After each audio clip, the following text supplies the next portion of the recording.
Я думаю, что женщина всегда должна уступать мужчине, потому что все равно глава в семье мужчина.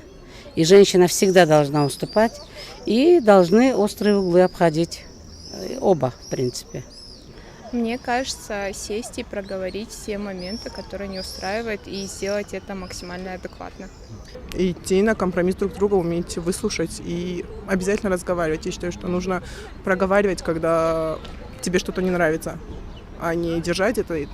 Это будет копиться, потом это очень нехорошо, опять же, выйдет в конечном итоге. Если в браке, то я думаю, что все равно не надо спорить с мужем. Интересно, меня захотят за это? Да? Нет? И каждый думает, что он прав. Это я не знаю даже как. Мне кажется, в момент спора, но во всяком случае я уже для себя выявила, в момент спора легче промолчать, и когда уже оба успокоились, спокойно поговорить. Спорные вопросы надо решать, сесть за стол и решать эти спорные вопросы.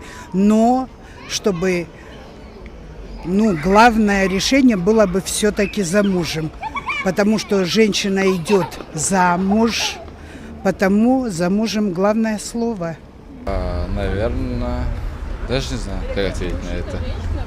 Блин, братан, сейчас я вот не могу ответить на этот вопрос, а потом я когда женюсь, и она скажет, а чё ты, давай, решай. Вот это вставлю.